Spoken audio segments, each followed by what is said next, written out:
भाजपा सरकार बंगाल में सरकार तो बना ली है, मगर वो चुनौतियों के पहाड़ पर बैठी हुई। अब चुनौती इनके सामने यह है कि आने वाले 100 दिनों के अंदर में ये क्या ऐसा करके दिखाएं कि जनता के मन में अपना स्थान बना पाएं। और अगर उस चुनौती को उसने एक एक करके उसका हल नहीं निकाला तो फिर उसकी दुर्दशा होते समय नहीं लगेगा। क्या माहौल था सबने देखा था। एज ए पत्रकार अगर आज के समय में हमसे पूछिएगा तो लगता है कि आज़ाद हैं हम।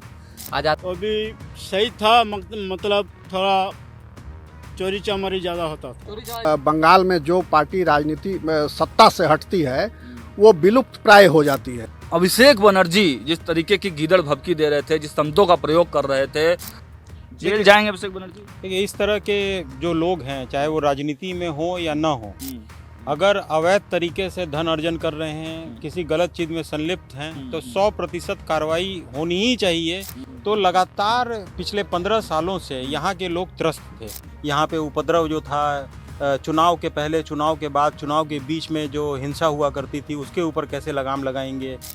और इस बीच जो हिंसा का चरित्र यहाँ की राजनीति में घुला मिला है, उसको बदलना बहुत जरूरी है। की शुरुआत भी यहीं से हुई थी। आप लोग पिछले 1.5 से 2 महीने से करीब आप धीरज जी कवर कर रहे हैं बंगाल। जब तक ये हिंसक चरित्र नहीं बदलेंगे तब तक जो सीपीएम के गुंडे थे, जब टीएमसी सत्ता में आई तो टीएमसी में आ गए। अब टीएमसी के बाद जब भाजपा आई है तो वो गुंडे राह देख रहे हैं कि यहाँ की अगर बीजेपी आती है तो यहाँ की संस्कृति, बंगाली सभ्यता को खत्म कर देगी। मछली खाना बंद। बदल गए लोग। अब जय जय जय श्री राम का नारा लगा रहे हैं, जो कल तक जय श्री राम के नारा से चिढ़ते थे। कि शुभेंदु अधिकारी से कोई बात देखिए छुपी हुई नहीं है बंगाल की। और उनके दाहिने हाथ माने जाते थे ममता बनर्जी के एक समय में, तो उनको राई से रत्ती तक बंगाल का मालूम है। प्लस यहाँ बालू माफियागिरी, कोयला माफियागिरी, ये सब बहुत जरूरी है। और भाजपा यहाँ पे किसी को खरोच तक नहीं आने देगी। जेल जाएगा तो सबसे पहले अभिषेक बनर्जी जाएगा, क्योंकि उसी के गुंडों ने ये अत्याचार किया कि आज लोग त्राहिमाम कर रहे थे। जान लीजिए। हाँ, उल्टा लटका के सीधा, तो वो उसके लिए तो योगी मॉडल अपनाना पड़ेगा। किसी के यहाँ रेड हो रहा है, किसी के यहाँ इनकम टैक्स, किसी के यहाँ ईडी सीबीआई, वो उसका कारण ये रहेगा कि उनको कमजोर करना है। उनकी है और सफेद और नीले रंग में है। तो ये नीला रंग अभी है, बहुत जल्दी ये बदल के पीला या भगवा होने वाला है। गेरुआ हुआ करता था सीपीएम के टाइम में, उसको बदल के ममता बनर्जी के द्वारा आप चाहे रोड देख लीजिए, आप जेब्रा क्रॉसिंग जो होता है, उस जेब्रा क्रॉसिंग को भी वो पता नहीं पीला क्रॉसिंग के रूप में डेवलप कर दी थी। सफाया करना होगा, समाप्त। ठंडा क्या होता है हम नहीं समझ पाते। नमस्ते, मेरा नाम सागर कुमार है और आप हमारा खास कार्यक्रम पॉलिटिकल मंथन देख रहे हैं। आज का पॉलिटिकल मंथन इसलिए खास है कि जमीन पे नहीं बल्कि पानी पर हमारी मौजूदगी है। और थोड़ा दिखाइए, ये नज़ारा दिखिए। इस वक्त हम पवित्र हुगली नदी पर हमारी मौजूदगी है। इस नदी को भागीरथी नदी के नाम से भी जाना जाता है। आपको बताते चले कि प्रधानमंत्री नरेंद्र मोदी जब चुनाव के दरमियान कोलकाता आए थे तो यहीं सैर कर रहे थे और यहाँ से तस्वीरें जो हैं पूरी देश दुनिया को गई, यहाँ से संदेश पूरे देश दुनिया को गया। और आज जब चुनाव खत्म हो गया है, पूरी तरह से भगवा एक तरह से आप कह सकते हैं कि लहरा रहा है पश्चिम बंगाल में, तब हमारी मौजूदगी फिर से एक बार पश्चिम बंगाल में है। क्योंकि चुनाव के पहले लगातार हम और हमारे सहयोगी धीरज जी लगातार पश्चिम बंगाल के कोने कोने से रिपोर्ट जो है, पॉलिटिकल ओपिनियन आप तक पहुंचा रहे थे। और अब फिर से जब चुनाव संपन्न हो गया है, शपथ ग्रहण भी हमने आपको दिखाया, और अब शपथ ग्रहण के बाद का क्या माहौल है, क्या अब जो चीज़ें कही जा रही हैं सरकार के बारे में, लोगों की क्या आकांक्षाएं हैं, जन भावनाएं क्या हैं, ममता बनर्जी और अभिषेक बनर्जी जो गीदड़ भभकियां इतने दिन से दे रहे थे उसका क्या रिएक्शन है, सब कुछ के बारे में आज विस्तार से चर्चा करेंगे। और फ्रेम में फिर से पॉलिटिकल मंथन में हमारे साथ न्यूज़ हार्ट के editor in chief Amit Kumar Agarwal sir मौजूद है। बहुत स्वागत है सर आपका। और दूसरी तरफ वरिष्ठ पत्रकार प्रवीण बागी सर, आपका भी सर बहुत स्वागत है। तो शुरुआत अमित सर से ही कर लेते हैं। अमित सर, भगवा लहरा रहा है चारों तरफ, शुभेंदु अधिकारी सीएम बन गए हैं और अब एक नई तरह की हम लोग देख रहे हैं कि जहां टीएमसी के झंडे थे वो झंडे अब धीरे धीरे उतरने लगे हैं और भाजपा के झंडे जो है वो चढ़ने लगे हैं। आप लोग पिछले 1.5 से 2 महीने से करीब आप धीरज जी कवर कर रहे हैं बंगाल, और हम लोग शुरू से बोल रहे हैं कि परिवर्तन होगा और परिवर्तन दिखाई आगे देगा। जो साफ दिख रहा है कि सरकार बन चुकी है, भारी बहुमत से सरकार भाजपा की आई है। अब ये चुनौती, सरकार में आने वाली चुनौती तो खत्म हो गई। अब वो चुनौती से तो इन लोगों ने पार पा लिया है। अब चुनौती इनके सामने यह है कि आने वाले 100 दिनों के अंदर में ये क्या ऐसा करके दिखाएं कि जनता के मन में अपना स्थान बना पाएं। सबसे बड़ी चुनौती अब यही साबित होगी। बंगाल पढ़े लिखों की धरती है। यहाँ रविंद्रनाथ टैगोर और इन लोगों की धरती, यहाँ पे नेताजी सुभाष चंद्र बोस की धरती है। तो यहाँ ऐसा नहीं हो सकता है कि आप लंबा लंबा ख्वाब दिखा के और धरातल पे कुछ न करें और 5 साल आसानी से निकाल लें। ये संभव यहाँ पे नहीं है। विद्रोह यहाँ पे हमेशा, अगर शुरुआत से भी देखा जाएगा तो विद्रोह यहीं से शुरू होती है हमेशा। आप अगर नक्सलवाद भी देखेंगे तो नक्सलवाद की शुरुआत भी यहीं से हुई थी। तो 100 दिन का जो रोड मैप होगा, प्लस जिस समय तृणमूल यहाँ रही या वाम दल रहे, उस समय की समस्या, इंडस्ट्रियलाइजेशन की समस्या, यहाँ पे उपद्रव जो था, चुनाव के पहले, चुनाव के बाद, चुनाव के बीच में जो हिंसा हुआ करती थी, उसके ऊपर कैसे लगाम लगाएंगे, ये सारे मुद्दे के ऊपर इन लोगों को काम करना पड़ेगा। शिक्षा के ऊपर काम करना पड़ेगा, यहाँ रोजगार के ऊपर इनको काम करना पड़ेगा। सिर्फ फ्रीबीज और ये लाभ 1500-1700 ये तो ठीक है, वोट दिलाने में काफ़ी अहम साबित होता है, पर धरातल पे अब इन लोगों को दिखाना पड़ेगा कि कैसे सरकार में जो बदलाव आया है और तृणमूल या वाम दल से वो कैसे अलग है। ये सबसे पहले अब इन लोगों के लिए चुनौती साबित होने वाली है। सर, आम लोगों से जब हमारी बातचीत होती है तो उनका कहना है कि देखिए, हम लोगों ने तो चुन लिया भाजपा सरकार, लेकिन वो अब कह रहे हैं कि जो टीएमसी के जो गुंडे टाइप के लोग थे वो अब फिराक में है कि भाजपा में शामिल हो जाएं। तो ये एक बड़ी चुनौती भाजपा के सामने दिख रहा है। इससे भाजपा कैसे पार पाएगी, और नहीं पार पाएगी तो फिर क्या होगा? ये चुनौती सिर्फ वही एक नहीं है। भाजपा सरकार बंगाल में सरकार तो बना ली है, मगर वो चुनौतियों के पहाड़ पर बैठी हुई है। और अगर उस चुनौती को उसने एक एक करके उसका हल नहीं निकाला तो फिर उसकी दुर्दशा होते समय नहीं लगेगा। आप देख रहे होंगे कि कैसे बंगाल में जो पार्टी राजनीति सत्ता से हटती है वो विलुप्त प्राय हो जाती है। कांग्रेस एक समय सत्ता में थी, बहुत ताकतवर, अजय जैसी लगती थी कि कोई हरा नहीं सकता। कांग्रेस जब 77 में एक बार सत्ता से बाहर हुई तो आज देख लीजिए, पिछले विधानसभा में उसके एक भी विधायक नहीं थे। इस बार तो कुछ जीत के आए हैं 2-4। फिर सीपीएम आई, सीपीएम की सरकार बनी, वो भी उसी तरह उसका भी स्वरूप लगा कि अजय है, अब तो कोई हरा ही नहीं सकता, हटा ही नहीं सकता। मगर जब वो हारी तो वो भी विलुप्त प्राय हो गई। और पिछले विधानसभा में उसके भी एक भी विधायक नहीं थे। इस बार शायद 1 या 2 आए हैं। और अब टीएमसी की वो स्थिति हो रही है। तो और इस बीच जो हिंसा का चरित्र यहाँ की राजनीति में घुला मिला है, उसको बदलना बहुत ज़रूरी है। तो भाजपा के सामने मैं समझता हूँ कि सबसे बड़ी चुनौती यही है कि बंगाल की राजनीति के हिंसक चरित्र को बदलना। जब तक ये हिंसक चरित्र नहीं बदलेंगे तब तक जो सीपीएम के गुंडे थे, जब टीएमसी सत्ता में आई तो टीएमसी में आ गए। अब टीएमसी के बाद जब भाजपा आई है तो वो गुंडे राह देख रहे हैं कि कैसे भाजपा में घुसे, क्योंकि झंडे तो लगाने शुरू कर दिए वो लोग। हो गया, शुरू हो गया, बदल गए लोग। अब जय जय जय श्री राम का नारा लगा रहे हैं। जो कल तक जय श्री राम के नारा से चिढ़ते थे, जय बांग्ला बोलते थे, हाँ, वो जय श्री राम का नारा लगा रहे हैं। तो भाजपा को बहुत सतर्क रहना पड़ेगा, फूक फूक कर एक कदम उठाना पड़ेगा। और कुछ दिनों के लिए तो एंट्री बिल्कुल बंद करनी पड़ेगी कि कोई नई राजनीतिक एंट्री पार्टी में, कोई दूसरे पार्टी से कोई भाजपा में न आए। उसके बाद अगर लेना है तो दरवाजा खोलना पड़ेगा, तो स्क्रीनिंग करके ले। ऐसा नहीं कि जो आ रहा है भीड़ ले ले और फिर वही भीड़ वही करेगी, जिसके चलते ममता बनर्जी बदनाम हुई और उनकी सरकार गई।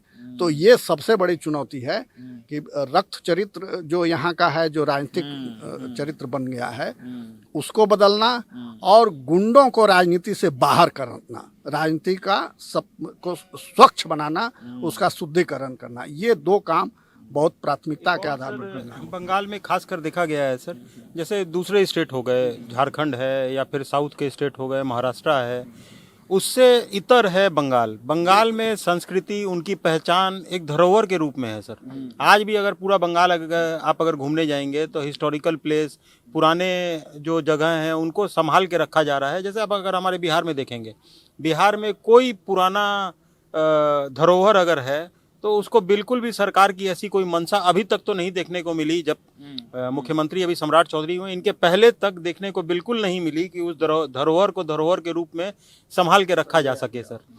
लेकिन यही आप अगर दूसरे विदेश चले जाएं या दिल्ली चले जाएं या आगरा चले जाएं, उसी धरोहर के बदौलत ही टूरिज्म आज वहाँ पे डेवलप कर रखा है। जो सोच हमारे यहाँ नहीं बन पा रही है, उस सोच के ऊपर भी इन लोगों को खड़ा उतरना पड़ेगा। बंगाल में देखिए भाषा, संस्कृति, इन सब की बहुत ज़्यादा अहमियत है। और यही मुद्दा अगर आपको ध्यान होगा, इलेक्शन के ठीक पहले ममता बनर्जी के द्वारा ये कहा जा रहा था कि यहाँ की अगर बीजेपी आती है तो यहाँ की संस्कृति, बंगाली सभ्यता को खत्म कर देगी, मछली खाना बंद हो जाएगा, बंगाली तो बोलना बंद हो संस्कृति को कैसे भाजपा उन लोगों के माइंडसेट को बदल के ये स्थापित करने में सक्षम हो पाएगी कि नहीं भाई हम तुम्हारे संस्कृति के साथ हैं, उतनी जल्दी इनकी स्वीकार्यता आएगी बंगाल में खासकर। स्वीकार्यता कभी एक समस्या होगा सर? नहीं, स्वीकार्यता तो मिल गई है, तभी तो वो पावर में आई पार्टी, सरकार बनी भाजपा की कि लोगों ने स्वीकार कर लिया। तमाम तरह के प्रचार के बावजूद, निगेटिव नकारात्मक प्रचार के बावजूद भाजपा को लोगों ने खूब जम करके वोट दिया और उसकी सरकार बन गई। तो अब ये है कि लोगों ने जो भरोसा जताया इस सरकार पर, भाजपा पर, नरेंद्र मोदी पर, अमित शाह पर और शुभेंदु अधिकारी पर, उस भरोसा को कैसे बनाए रखा जाए। और जो बंगाल की जो स्थिति आज हो गई है, वो बहुत कुछ, जैसा कि अग्रवाल साहब कह रहे थे, बिहार से बहुत कुछ मिलती जुलती है। जो यहाँ की समस्याएं हैं, उन समस्याओं को कैसे सॉल्व किया जाए और कैसे एक नए बंगाल की रचना की जाए, जो प्राचीन गौरवशाली बंगाल की संस्कृति रही है, धरोहर है, उन सब को संजोते हुए एक नए बंगाल का निर्माण करना पड़ेगा, जिसमें भूख न हो, बेरोजगारी न हो, भय न हो, इन सब से मुक्त। जो भाजपा ने कहा भी है कि हम सुनार बांग्ला बनाएंगे, तो सिर्फ वो स्लोगन देने भर न रह जाए, काम करना पड़ेगा। काम नहीं कीजिएगा गड़बड़ा जाएगा। तो दुर्दशा आप देख रहे हैं। सीपीएम कहाँ है और टीएमसी अब कहाँ जाएगी, कांग्रेस कहाँ गई।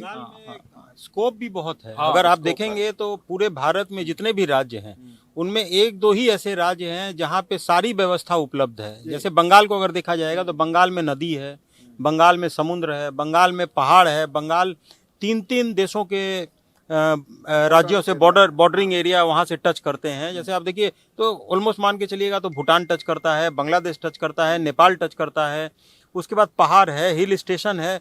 सारी व्यवस्था जो एक किसी राज्य को आगे बढ़ने के लिए चाहिए, वो सारा यहाँ उपलब्ध है। संपदा है, सारी संपदा यहाँ पे मौजूद है। अब कैसे इस संपदा को एक रेवेन्यू के सोर्स में, टूरिज्म के रूप में, सरकार को चलाने के लिए, राज्य को चलाने के लिए व्यवस्था के रूप में डेवलप किया जाएगा, ये भी एक बड़ा चैलेंज है।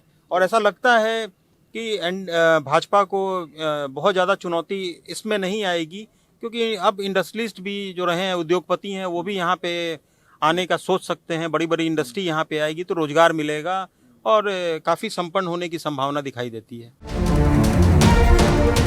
तो देखिए धीरज जी भी हमारे साथ हैं। धीरज जी भी खूब पसीना बहाए हैं फील्ड में।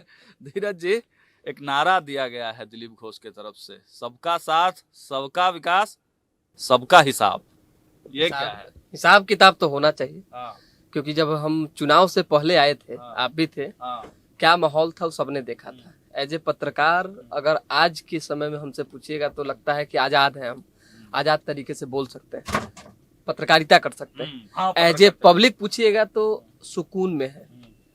धीरे धीरे करके वो सुकून, वो शांति, वो अमन चैन लौट रहा है। वामपंथ ने भी वही अत्याचार किया जो ममता बनर्जी ने किया, दोनों में कोई अंतर डिफरेंसेस नहीं है। ममता के जाने के पीछे का क्या रीजन है, उसमें जाएंगे तो बहुत लंबा समय लगेगा, क्योंकि ये काफी दिनों से हर कोई विश्लेषण कर रहा है, लोग सुन रहा है। सबसे ज्यादा जो है अत्याचार किसी ने किया है तो अभिषेक बनर्जी ने किया है। देखिए यहाँ से पहले तो तस्वीरें देखिए कि मालवाहक जहाज जो है वो जा रहे हैं। अभी हम हुगली नदी के बीच में हैं, जो आपने स्टार्टिंग में ही बताया था। खूबसूरत नजारा है, खूबसूरत तरीके से जो है हम लोग बात भी कर रहे हैं। जनता तक ये मैसेज पहुंचाना है कि आप बंगाल आइए और चैन से रहिए, सुरक्षित हैं आप। जिस तरीके से लोग जो है कश्मीर जाने से डरते थे, याद होगा आपको, और उसके बाद जो कार्रवाई हुई, सर्जिकल स्ट्राइक हुए और भाजपा ने भरोसा दिलाया कि आप निश्चिंत रहिए, ये कश्मीर हमारा है। उसी तरीके से अब भाजपा को भरोसा दिलाना होगा कि आप निश्चिंत रहिए, ये बंगाल आपका है और भाजपा यहाँ पे किसी को खरोच तक नहीं आने देगी। बिल्कुल। हम थे ममता बनर्जी के भतीजे पर, अभिषेक बनर्जी पर। अभिषेक बनर्जी को लेकर एक कैब ड्राइवर ने क्या कहा, सुना दे। अगर कोई जेल जाएगा तो सबसे पहले अभिषेक बनर्जी जाएगा, क्योंकि उसी के गुंडों ने ये अत्याचार किया कि आज लोग त्राहिमाम त्राहिमाम कर रहे थे। जान लीजिए 35 बिल्डिंग की बात हो रही थी। खैर इस पे वरिष्ठ पत्रकार लोग हैं जो बोलेंगे, लेकिन हम जिस नदी में अभी मौजूद है, बड़ा पवित्र नदी, और इस पवित्रता की हम सौगंध खा के कह रहे हैं, कसम खा के, बहुत सुकून में है हम और बहुत आजाद है। हमको ऐसा फील नहीं होता था कि इस राज्य में बंगाल जैसे जगह पे जाकर हम जो है चैन से रह पाएंगे जब टीएमसी थी। लेकिन न्यूज हार्ट ये कह रहा था, न्यूज नहीं, चुनाव से पहले की मैं बात करूं, सत्ता तो परिवर्तन होना ही था, ये तो न्यूज हार्ट बोला ही है, लेकिन बहुत पहले ऐसा नहीं लग रहा था, अब लग रहा है। अगले सवाल पर बढ़ने से पहले वो क्लिप आपको दिखा देते हैं। कैब ड्राइवर ने किस तरीके से बताया कि पहले की सरकार जो सत्ता ममता बनर्जी की थी और अब में क्या अंतर है, कैसे उखाड़ कर फेंका गया। उस बच्चे ने, युवा बच्चा था, उसने क्या कुछ कहा है, वो वीडियो भी आप सुन लीजिए। टीएमसी की जब सरकार थी उस समय का क्या माहौल था, आप थोड़ा सा गौर से जानते होंगे। गुंडाई की बात लोग करते हैं, आपराधिक घटनाओं की बात करते हैं, क्या सच्चाई है, कितनी सच्चाई?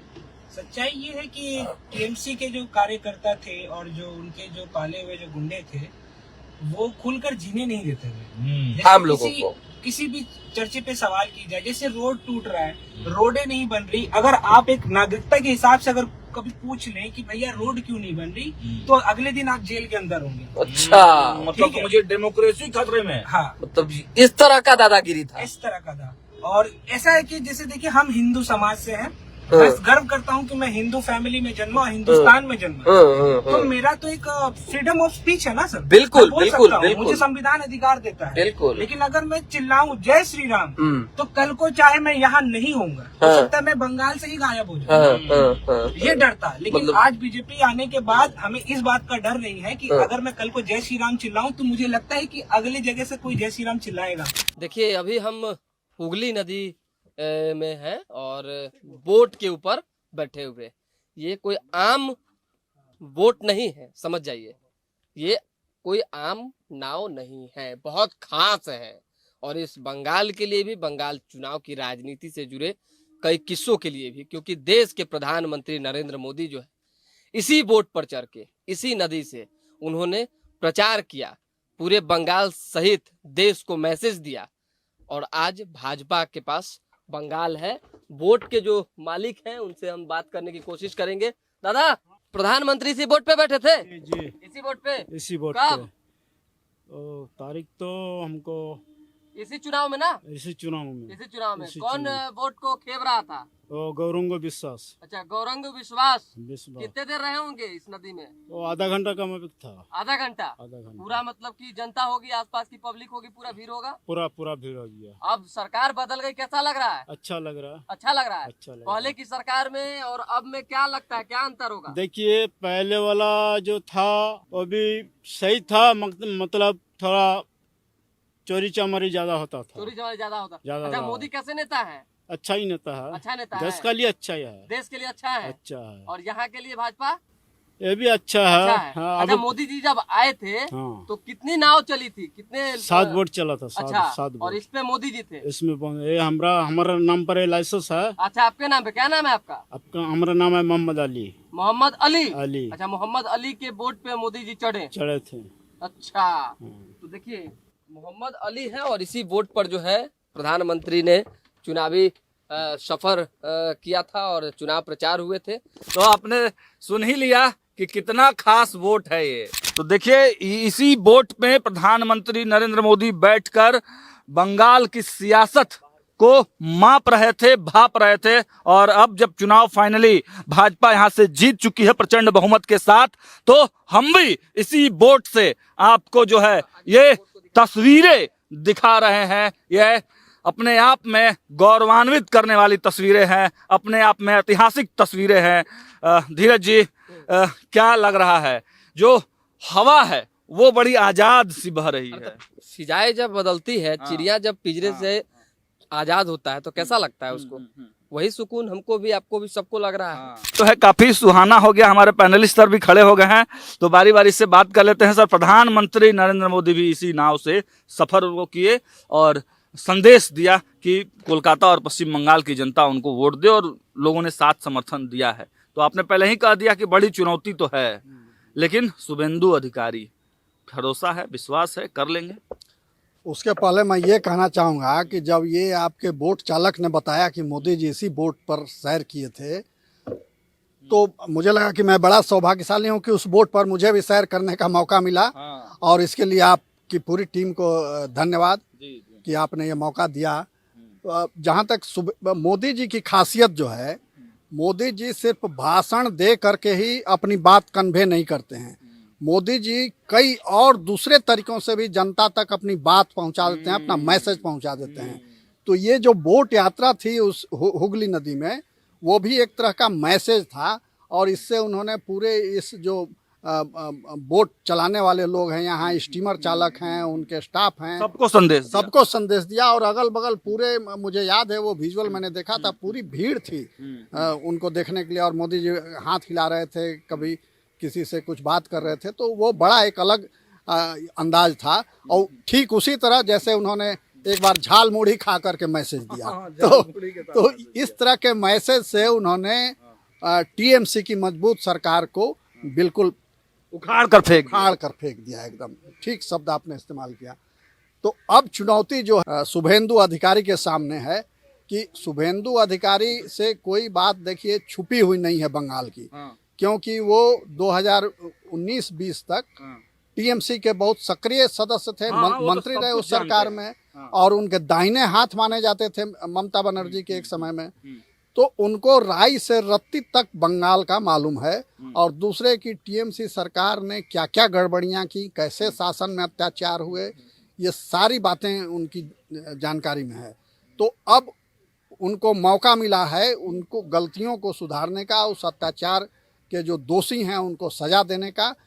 ये एक बड़ी चुनौती है। इसमें वो कैसे सफल होते हैं, ये देखना बड़ा रोचक होगा। अमित सर, एक चर्चा हो रही है कि अभिषेक बनर्जी जिस तरीके की गीदड़ भभकी दे रहे थे, जिस शब्दों का प्रयोग कर रहे थे, अब उन पर कार्रवाई तो तय है। और जो बड़ा एक उनके पास बहुत कहा जाता है कि बहुत सारे अवैध चीजों का जखीरा उनके पास है, तो कार्रवाई तय है उन पर? जेल जाएंगे अभिषेक बनर्जी? देखिए, इस तरह के जो लोग हैं, चाहे वो राजनीति में हो या ना हो, अगर अवैध तरीके से धन अर्जन कर रहे हैं, किसी गलत चीज में संलिप्त हैं, तो 100% कार्रवाई होनी ही चाहिए, चाहे वो राजनीतिक विरासत से आते हों या नहीं आते हों। और खासकर आप अगर अभिषेक बनर्जी और ममता बनर्जी तृणमूल को देखेंगे, तो लगातार पिछले 15 सालों से यहाँ के लोग त्रस्त थे, गुंडागर्दी से त्रस्त थे, क्लब कल्चर से बिल्कुल त्रस्त हो रखे थे। यहाँ पे जो एक सिंडिकेट सिस्टम के द्वारा बड़े बड़े उद्योग घरानों को परेशान किया जाता था, चंदा चिट्ठा के नाम पे उन लोगों से उगाही की जाती थी, इससे भारी परेशान थे। अभी मैं 3-4 दिन पहले एक चैनल पे किसी रिपोर्टर का सुन रहा था, उसमें ये कहा जा रहा था कि पिछले 15 साल में जहां ममता बनर्जी रहा करती थी काली घाट में, वहां किसी 300 मीटर के दायरे में किसी का मजाल नहीं था कि कोई फुटेज या वीडियो कोई पत्रकार भी बना पाए। सर, जाने नहीं दिया था, हम लोग को खुद रोक दिया गया था। तो आप सोचिए कि क्या स्थिति है। क्या पूरे भारत के ऐसे किसी राज्य में आपको देखने को मिला है कि कोई अगर प्रधानमंत्री या मुख्यमंत्री का आवास है या जहाँ पे उनके कार्यालय हैं, वहाँ रिस्ट्रिक्टेड हो, कोई पत्रकार न जा पाए, पत्रकार को जाने में वहाँ डर लगे? ऐसा तो कभी कोई माहौल पूरे भारत में बैरिकेटिंग था। जो मतलब गेट शुरू होता है उनका जो गली ममता बनर्जी का, वो वहां पे पूरा बैरिकेटिंग था। मतलब एक बार हम लोग मान भी लेते हैं कि वो मुख्यमंत्री थी, बैरिकेटिंग करके रखी थी, वो छोड़िए 10 किलोमीटर का एरिया हो सकता है कि उनके द्वारा सीज कर लिया गया, वो मुख्यमंत्री हैं इस राज्य की। परंतु अभिषेक बनर्जी देखिए, उससे ज्यादा प्रोटोकॉल उसको मिल रखा था। क्यों? आधा घंटा पहले सर सड़क बंद हो जाती थी जब वो निकलते थे। वो मतलब उनके बारे में तो ये भी कहा जाता है कि उनकी पत्नी कोई उनके घर के बगल में, अभिषेक बनर्जी के घर के बगल में एक पीतल के महादेव या इस तरह से करके पीतल का मंदिर कुछ बोल के है, सुबह वो जब दर्शन करने के लिए जाती थी, उस रोड को घंटे भर के लिए ब्लॉक कर दिया जाता था। बताइए वो कौन सा पोस्ट होल्ड कर रहे थे सरकार में? इतना वीआईपी ट्रीटमेंट, हजारों पुलिस वाले उनकी सिक्योरिटी में लगे हुए थे। अवैध ये भी सामने आ रहा है, अब इसमें कितनी सच्चाई है वो तो भाई जो अथॉरिटी हैं, जो हाँ, एजेंसीज लोग हैं, चेक वो करेंगे। निकालेंगी। लेकिन एयरपोर्ट के माध्यम से भी सुनने में आ रहा है कि काफ़ी अवैध तरीके से गलत तरीके के चीज़ों को बाहर से लाया जाता था स्मगलिंग के रूप में। प्लस यहाँ बालू माफियागिरी, कोयला माफियागिरी, ये सब बहुत ज़्यादा तो जरूरी है, बहुत जरूरी लेकिन है। सर मोदी जी ने तो कहा कि बदला नहीं बदलाव करेंगे। देखिए क्या होता है ना कि अभी सरकार बदली है, जब तक आप उसको फिनेंशियली, जो सामने वाला क्रिमिनल है या सामने वाला जो अवैध तरीके से अपनी सरकार चला रहा था, उसको आर्थिक रूप से आप कमजोर अगर नहीं करेंगे तो वो उस लगातार पनपता रहेगा। उसको पहले आर्थिक रूप से आपको कमजोर करना पड़ेगा। और कहीं भी आप देखेंगे ये 6 महीना साल भर इस सरकार में आपको ये सब देखने को मिलेगा कि किसी के यहाँ रेड हो रहा है, किसी के यहाँ इनकम टैक्स, किसी के यहाँ ईडी सीबीआई। वो उसका कारण ये रहेगा कि उनको कमजोर करना है, उनकी अवैध अर्जित संपत्ति को सरकार के द्वारा वापस लेना है, जो आम जनता के पैसों का जनता को दुरुपयोग हुआ। न्याय तो दिलाना है हाँ, ना। तो ये जरूरी भी है। जरूरी भी है। तो क्या sir finally Abhishek Banerjee jail जाएंगे? जेल जाएंगे कि मेल करेंगे, ये तो बड़ा एक रहस्य भरा सवाल है। क्योंकि अभी अभिषेक बनर्जी के खिलाफ आक्रोश है भाजपा कार्यकर्ताओं में, सरकार भी उनको निशाने पर लिए हुए है। मगर इस बात की क्या गारंटी है कि महीना 2 महीना के बाद अभिषेक बनर्जी भाजपा में न शामिल हो जाएं? ये भी बहुत बड़ा है। एक समय में हाँ, ममता बनर्जी ने उनको साइड कर दिया था। हाँ। तो उस समय बात चल रही थी कि वो भाजपा में आ जाएंगे। तो ये चर्चा चल रही थी, मगर फिर ममता बनर्जी ने अपनी गलती सुधारी और फिर उनको मेन स्ट्रीम में लिया करके मतलब उनको उल्टा लटका के सेकंड सीधा में- करने हाँ। वाली जो बात है सर। हाँ, तो उल्टा लटका के सीधा, तो वो उसके लिए तो योगी मॉडल अपनाना पड़ेगा। अब सवाल ये है कि क्या शुभेंदु अधिकारी इतना डिजर्व करेंगे, इतना साहस दिखलाएंगे कि योगी मॉडल बिहार बंगाल में, पश्चिम बंगाल में लागू करें? क्योंकि उसके बगैर आप गुंडों को उल्टा लटका के सीधा नहीं कर सकते। वही एकमात्र तरीका उल्टा है, लटकाना ही पड़ेगा। लटकाना ही पड़ेगा, तभी वो सीधे होंगे।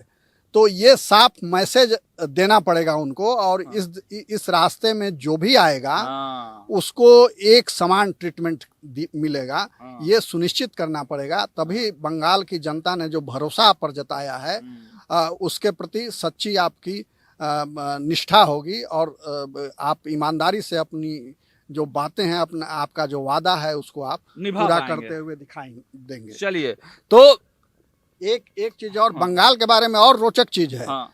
कि यहाँ एक आज सवेरे एक पत्रकार ने बताया कि यहाँ मुख्यमंत्री आवास ही नहीं है। हाँ। बंगाल में ये अकेला ऐसा स्टेट है पूरे हिंदुस्तान में कि यहाँ मुख्यमंत्री आवास नहीं है। जो भी मुख्यमंत्री रहे वो अपने अपने आवास निजी आवास में रहे। और दूसरे ये कि यहाँ विधायकों के लिए भी आवास नहीं है। जैसा कि दूसरे प्रदेशों में आलीशान बंगले मिलते हैं, लॉन मिलता है, बड़े बड़े हाथे, तो यहाँ हॉस्टल है, विधायक एमएलए हॉस्टल है। 2 कमरे या 3 कमरे उसमें हैं, वही अलॉट होता है, उसमें आप रहिए और फिर जब विधानसभा का सत्र चले तो आइए और बाकी समय क्षेत्र में रहिए। तो ये एक अच्छा कंसेप्ट है। जहाँ से आप विधायक हैं, आपकी उपलब्धता वहाँ होनी चाहिए, अपने क्षेत्र में होनी चाहिए। जब विधानसभा चल रहा हो, कुछ विशेष कार्य हो, तब आप आइए राजधानी, और नहीं तो अपने क्षेत्र में रहिए। मगर होता क्या है, पूरे देश की राजनीति में ये ट्रेंड बन गया है कि जो जीत करके आते हैं, चाहे वो विधायक हों या सांसद हों, वो फिर उस महानगर और ये बड़े बड़े आलीशान बंगले और उसके चकाचौंध में खो जाते हैं और फिर चुनाव में उनको बड़ी कठिनाई होती है। तो एक बिल्डिंग दिखा देते हैं आपको। दिखाइए भाई, हमारे कैमरे के पीछे राजन जी हैं, और दिखाइए वो बिल्डिंग, थोड़ा जूम कीजिए। ये वही बिल्डिंग है जहां से ममता बनर्जी सरकार चलाती थी। ये 59 का बिल्डिंग आप देख रहे हैं, सफेद और नीले कलर की ये बिल्डिंग है। थोड़ा दूर है हम लोग तो बहुत स्पष्ट तस्वीरें नहीं दिखाई पड़ रही हैं, लेकिन ममता बनर्जी गंगा उस पार से ही अपना जो है सरकार चलाती थी। लेकिन अब जो है ममता बनर्जी के बाद जब शुभेंदु अधिकारी सीएम बने हैं, तो सीधे पूरब की तरफ आपको दिखाते हैं। इस तरफ जो है राइटर्स बिल्डिंग है, यहाँ पर से शुभेंदु सरकार चलाएंगे। हम सर से समझते हैं कि आखिर इसके पीछे क्या रीजन है, ममता बनर्जी 59 क्यों गई और अब शुभेंदु अधिकारी राइटर्स बिल्डिंग क्यों जा रहे हैं? सागर जी, जैसे अभी आप कैमरा में जूम करके राजन को बता रहे थे कि ये 59 है और सफ़ेद और नीले रंग में है। तो ये नीला रंग अभी है, बहुत जल्दी ये बदल के पीला या भगवा होने वाला है। कलर का हो जाएगा। हाँ, इसी कलर में आपको देखने को मिलेगा। पूरा बंगाल जब ममता बनर्जी आई थी उसके बाद से पूरे बंगाल के कलर को ही बदल दिया गया था। पहले जो कलर गेरुआ हुआ करता था सीपीएम के टाइम में, उसको बदल के ममता बनर्जी के द्वारा आप चाहे रोड देख लीजिए, आप जेब्रा क्रॉसिंग जो होता है उस जेब्रा क्रॉसिंग को भी वो पता नहीं पीला क्रॉसिंग के रूप में डेवलप कर दी थी। तो अपने जो पार्टी का रंग था उस पार्टी के रंग में पूरे बंगाल को इनके द्वारा रंग दिया गया था। अब उसमें बदलाव होगा, ठीक है, ये सब तो राजनीतिक चोचला है, ये सब चलता रहता है और इसको चलना भी चाहिए। दूसरी बात, जहाँ तक आप नवन्नो और राइटर्स बिल्डिंग की बात कर रहे हैं, तो एक परसेप्शन ममता बनर्जी के दिमाग में डाल दिया गया था एकदम उसी पैटर्न पे जैसे उत्तर प्रदेश में मुलायम सिंह के टाइम में, अखिलेश यादव के टाइम में आपने सुना होगा कि कोई ज्योतिषी या किसी के द्वारा कहा गया था कि जो भी मुख्यमंत्री किसी भी तरह की रैली या किसी भी तरह का प्रोग्राम नोएडा में किया करता है उसकी जो सरकार है बहुत लंबी नहीं चल पाती है। तो अपने पूरे कार्यकाल में अखिलेश यादव के द्वारा कभी भी नोएडा में जाके किसी भी तरह का सम्मेलन नहीं किया गया, जबकि उल्टे योगी जी खूब वहां पे योगी जी ये जो भ्रम था वो योगी जी के द्वारा तोड़ा गया। उसी तरह से अगर बंगाल आप देखेंगे तो बंगाल में राइटर्स बिल्डिंग ही मुख्य सचिवालय के रूप में प्रयोग होता था शुरू से ही। इनको कोई ज्योतिषी के द्वारा कहा गया कि भाई आप अगर गंगा के उस पार उत्तर की तरफ से राज्य अगर चलाती हैं तो आप बहुत लंबा राज्य को चला पाएंगी। एक तो वो मानसिकता उनकी वैसी नहीं थी कि हिंदूवादी सोच उनमें था, लेकिन ये ज्योतिषी के बात को उनके द्वारा ग्रहण किया गया, बाकी ग्रहण किया जाए या नहीं किया जाए। और गंगा के उस पार एक गेस्ट हाउस के रूप में पहले नवन्नो प्रयोग में आया करता था, उसको सचिवालय के रूप में डेवलप करके वहीं से वो लगातार सरकार अपनी चलाती चली आई। और राइटर्स बिल्डिंग जो है, राइटर्स बिल्डिंग को इसी तरह से छोड़ दिया गया, जबकि ये ब्रिटिश काल की बनी हुई बिल्डिंग है राइटर्स बिल्डिंग। तो राइटर्स बिल्डिंग राइट साबित होगी अब बंगाल की जनता के लिए? उम्मीद की जानी चाहिए कि राइटर्स बिल्डिंग से जो जनादेश मिला है सरकार को, उस जनादेश का सम्मान करते हुए जनता की उम्मीदों पर ये सरकार खरी उतरेगी। और ये रोचक कहानियां बड़ी दिलचस्प होती हैं राजनीति में। जो बड़े राजनेता हों या छोटे राजनेता, ज्योतिषी पर बड़ी भरोसा उनका होता है। तो हर राजनेता के कोई ना कोई एक खास ज्योतिष होते हैं जो उनको भविष्य की बात बताते रहते हैं कि ये कीजिए वो कीजिए। जैसे बिहार में भी इस तरह की बहुत सारी किंवदंतियां हैं। जो ये सम्राट चौधरी उप मुख्यमंत्री के रूप में जिसमें रहते थे, जिस भवन में देशरथ मार्ग में, तो उसके बारे में ये कहा जाता था कि जो इसमें जाता है वो फिर जीत के नहीं आता है। मगर सम्राट चौधरी न सिर्फ जीत के आए, और एक ये भी किंवदंती थी कि जो उप मुख्यमंत्री बना वो मुख्यमंत्री नहीं बन पाता। हालांकि कर्पूरी ठाकुर ने इसको तोड़ा था, मगर अब फिर सम्राट चौधरी ने तोड़ दिया है। तो इस तरह की किंवदंतियों में या ज्योतिषी सलाहों में बहुत भरोसा करने की बात नहीं होती है, अगर सही गणना हो, क्योंकि ज्योतिषी शास्त्र भी एक विज्ञान है, मगर उसके जानकार बहुत कम हैं, ज्यादा पैसा कमाने वाले लोग हैं। तो उसी तरह पैसा कमाने वाले किसी ने सुझाव दे दिया होगा कि यहाँ से आप राज चलाइए तो अखंड राज रहेगा, मगर 15 साल में वो खंडित हो गया राज्य उनका। 15 साल में खंडित हो गया। और देखिए, जनता के जनादेश का अपमान कीजिएगा तो वो खंडित ही होगा। क्योंकि देखिए, एक और भाई साहब से हमारी बात, कई लोगों से हमारी बातचीत हो रही थी लगातार, तो लोगों ने क्या कहा सर जानते हैं?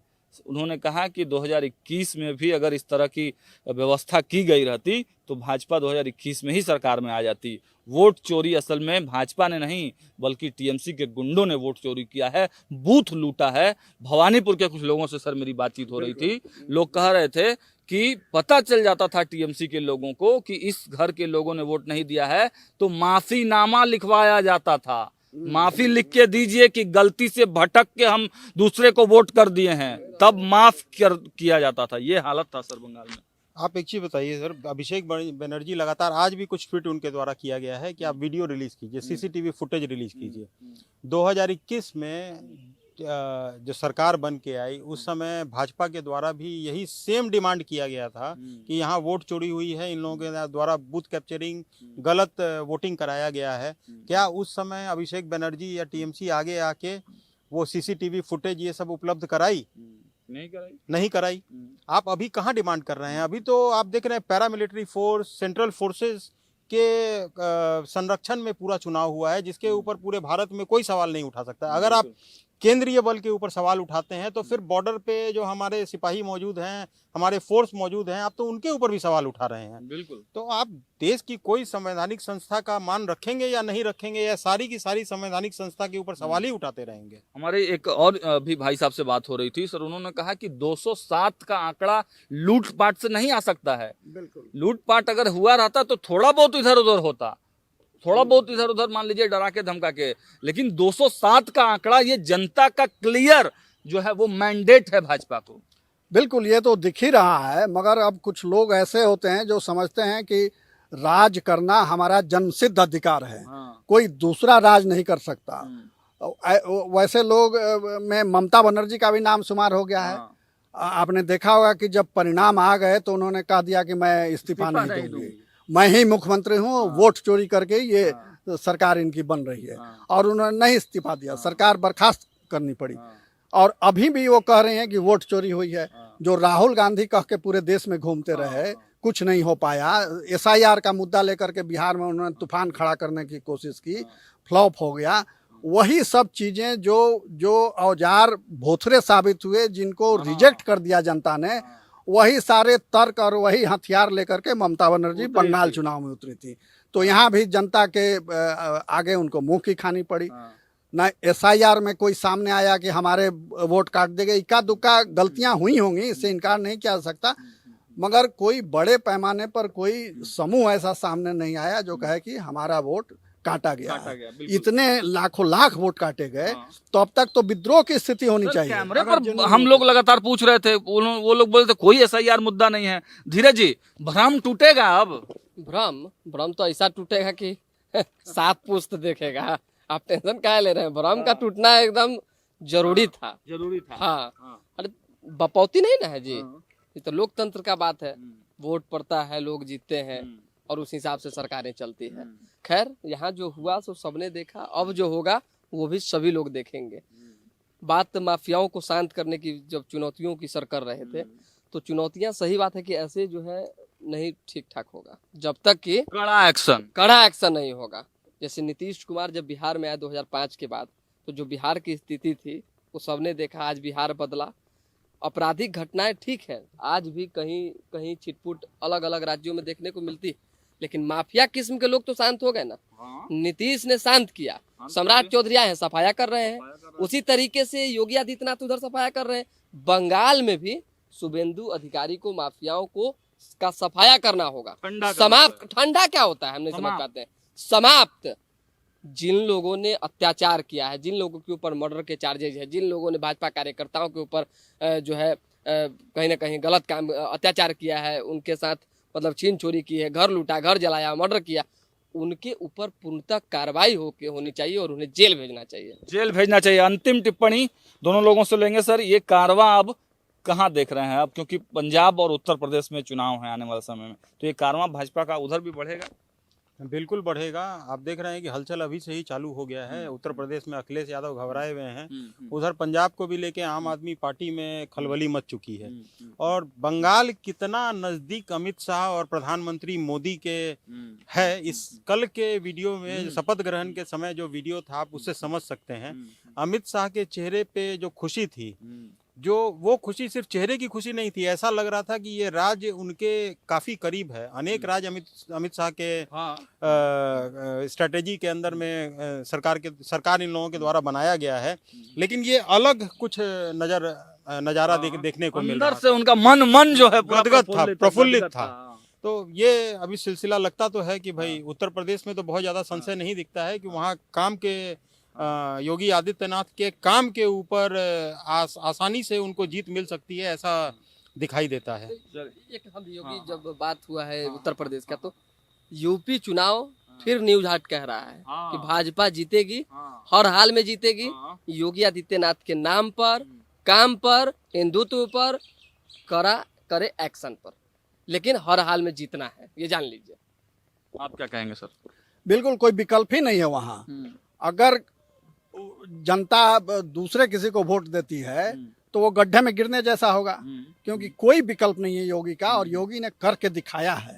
जो भोथर हथियार की बात आप कर रहे थे, वही भोथर सब हथियार लेके वही हथियार, देखिए पूरा राजनीतिक सिनेरियो मोदी ने बदल दिया है। बदल दिया है। लोगों काम के पर वोट पड़ेगा, काम पर वोट पड़ेगा, लोगों के सोचने का तरीका बदल दिया है, प्रचार का तरीका बदल दिया है, और वोटिंग पैटर्न बदल दिया है, लोगों का दिल दिमाग बदल दिया है। छोटा सा एक टिप्पणी सर चाहेंगे। भाजपा जब जब हिंदुत्व के मुद्दे को लेकर आगे बढ़ी है, तब तक वह जीत हासिल हुआ है, भयंकर जीत हासिल हुआ है। लेकिन जाति पर जब जब आती है भाजपा, तो थोड़ा सा डगमगा जाती है, जैसे लोकसभा चुनाव जीती है। बिल्कुल, देखिए ये हिंदुत्व का जो आधार उसने बनाया, वो उसी की काट में बनाया गया है कि जो जातीय समीकरण बिठाने के नाम पर हिंदू समाज को खंडित किया गया, उस खंडन को रोकने के लिए और पूरे एक गोलबंद करने के लिए ये किया गया, और उसमें सफलता मिली। तो जो क्षेत्रीय दल हैं या जो कांग्रेस भी है, वो भी उस पुराने पैटर्न पर जाना चाहती है कि जातीय आधार पर हिंदू समाज को बांट दीजिए और वोटों का बंटवारा कर लीजिए। भाजपा इसको रोकने में सफल रही है अब तक। अब आगे देखिए क्या होता है, कितनी सफलता मिलती है। और अंतिम बात मैं शुभेंदु अधिकारी के रूप में कहना चाहता हूँ, शुभेंदु अधिकारी ने इतिहास में अपना नाम दर्ज करा लिया है। वो पहले ऐसे राजनेता हैं जिन्होंने एक ही मुख्यमंत्री को 2 बार 2 चुनाव में पराजित किया लगातार। मेदिनीपुर से पराजित किया, फिर दोबारा उनके घर में घुस करके भवानीपुर से पराजित किया, जो अजयगढ़ समझा जा रहा था। नंदीग्राम पहली बार हारा। नंदीग्राम, सही आप कह रहे हैं, पहली बार नंदीग्राम, हाँ, दूसरी बार भवानीपुर उनके घर में आके। तो ऐसा राजनेता मेरे जानकारी में कोई नहीं है जिसने मुख्यमंत्री को 2 बार हराया। लेकिन आपको बताते चलते हैं कि एक बार ममता बनर्जी ने 2016 के आसपास किसी सभा में कहा था कि कौन है अमित शाह। अमित शाह ने भी जवाब दिया था, भाजपा का एक छोटा कार्यकर्ता हूं जो टीएमसी का मूल सर्वनाश करने के लिए आया हूं। और मूल सर्वनाश तो आपने देखा कि किस तरीके से अमित शाह और शुभेंदु अधिकारी की जोड़ी ने किया। फिलहाल पूरी न्यूज़ हाट की टीम इस वक्त जो है, पूरी नहीं, कुछ जो टीम है वो पश्चिम बंगाल में है, और जनता के मिजाज आप तक लगातार पहुंचाते रहेंगे, और दिल्ली भी ले चलेंगे, उत्तर प्रदेश भी ले जाएंगे। वहाँ की फिजाओं में क्या चर्चाएं चल रही हैं, हर खबर सबसे पहले आप तक पहुंचाते रहेंगे। जुड़े रहिए हमारे साथ, देखते रहिए न्यूज़ हाट। बहुत बहुत धन्यवाद।